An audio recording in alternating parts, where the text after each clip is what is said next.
Les poils incarnés, les furoncles, les ongles incarnés, on voit tout ce que c'est, mais est-ce que vous connaissez la bactérie responsable de la majorité de ces infections cutanées? J'ai nommé le staphylocoque doré. Non? Alors c'est parti!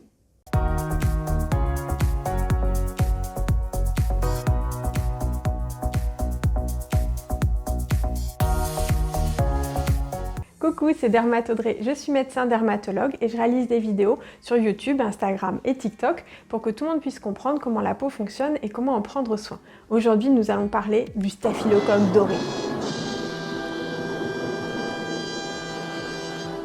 Vous le connaissez certainement de nom et votre corps le connaît aussi car c'est une bactérie omniprésente autour de nous et sur nous.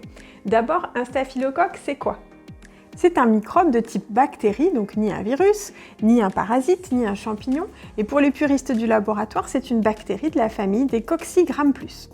Des staphylocoques, il en existe des dizaines de différents avec un pouvoir pathogène variable, c'est-à-dire leur capacité à être responsable d'infections gênantes. Car je vous rappelle, il y a aussi plein de gentilles bactéries qui vivent sur la peau et je vous en avais déjà parlé dans cette vidéo sur le microbiote cutané. Donc parmi les staphylocoques qui vivent sur notre peau, il y en a des gentils comme les staphylocoques epidermidis, aussi appelés staphylocoques blancs ou à coagulase négative. Ceux-là, pour résumer, ils occupent juste le terrain. In the place, représente l'épiderme. Bon, ridicule ne tue pas. Le staphylocoque doré ou Staphylococcus aureus est quant à lui un germe capable d'infecter les tissus, c'est-à-dire de provoquer une réaction inflammatoire et la nécrose, la mort de certaines cellules, comme celle de la peau au niveau de l'épiderme et du derme. Pour autant, ce staphylocoque doré n'est pas toujours agressif, il peut très bien être juste sur la peau, chiller et ne provoquer aucun problème.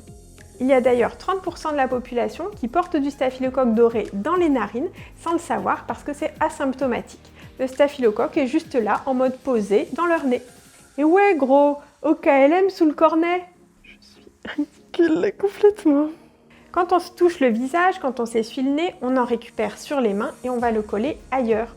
Il suffit ensuite de la moindre petite plaie, la moindre irritation qui lui sert de porte d'entrée dans la peau et hop, il va se développer dedans. Cette porte d'entrée, ça peut être une plaie traumatique bien sûr, mais aussi de l'eczéma, des plaies de grattage quand on a des poux, l'irritation créée par le rasage ou l'épilation, ou encore une petite fissure au bord d'un ongle.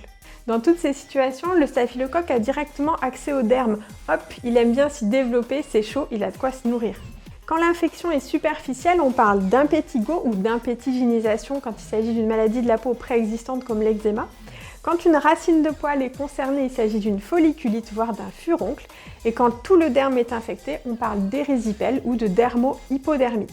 Quand le staphylocoque doré rentre dans le corps, il peut circuler dans le sang et aller se fixer sur d'autres organes, surtout s'ils sont fragilisés au préalable, comme les valves du cœur, on appelle ça une endocardite, ou bien les os, c'est une ostéite. Ouais, en fait, c'est facile en médecine, tu prends le nom de l'organe, tu mets it et ça fait la maladie, quoi. Dans toutes ces infections, le staphylocoque doré peut être accompagné d'autres copines bactéries, comme des streptocoques par exemple. Comment soigne-t-on les infections à staphylocoque? Bien sûr, ça va dépendre de l'organe concerné, donc je vais vous parler aujourd'hui des infections cutanées superficielles selon les dernières recommandations de la Haute Autorité de Santé en 2019.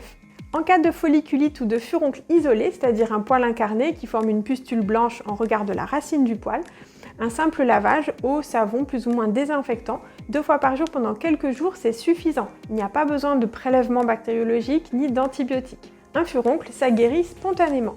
Il ne faut pas presser pour faire sortir le pus, mais on peut inciser précautionneusement pour l'évacuer quand la partie blanche apparaît. Ça ne sert à rien de le faire avant. Il vaut mieux protéger avec un pansement parce que les infections à staphylocoque sont auto-contagieuses. Je gratte le bouton, je récupère des bactéries, je me gratte ailleurs, les bactéries repoussent là. En cas de furoncle compliqué, c'est-à-dire avec la fièvre, une large inflammation ou un abcès, un traitement antibiotique par voie orale est recommandé.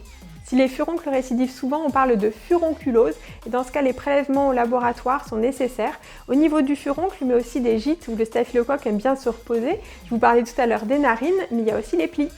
Les facteurs de risque sont bien sûr le manque d'hygiène, mais aussi toutes les situations de déficit immunitaire comme l'obésité, le diabète ou une carence en fer. Le terrain atopique est également associé à une augmentation du portage de staphylocoque. Je vous referai une vidéo spécifique pour la conduite à tenir, pour les furoncles et les kystes infectés parce que c'est un problème hyper fréquent en consultation. Pour l'impétigo, c'est-à-dire les infections de l'épiderme avec des lésions suintantes et des croûtes jaunes, dans tous les cas, il faut aussi nettoyer la zone quotidiennement à l'eau et au savon. Et si l'impétigo est localisé, on prescrit un antibiotique local à base de mupirocine 2 fois par jour pendant 5 jours.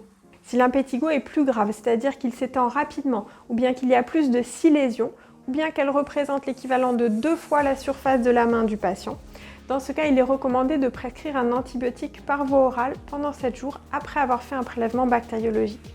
Et sinon, au niveau local, on nettoie toujours quotidiennement et on peut protéger avec de la vaseline et un pansement si possible. Il n'y a pas d'antibiotique local recommandé. Par contre, s'il s'agit d'une impétiginisation, il faut aussi traiter la cause, comme l'eczéma, les poux, etc. Si les lésions ne sont pas protégeables avec un pansement, une éviction scolaire de 3 jours à partir du début du traitement est recommandée chez l'enfant pour minimiser la contagion. Je vous détaillerai dans une prochaine vidéo les infections plus profondes comme l'érésipèle et les dermohypodermites bactériennes, mais c'était déjà pas mal aujourd'hui pour une petite introduction sur le staphylocoque doré en guest star. Je vous donne rendez-vous dimanche prochain à 19 h sur YouTube et en attendant, venez me voir sur Instagram ou TikTok Dermatodré, il y a des stories et des nouvelles vidéos tous les jours. À tout de suite!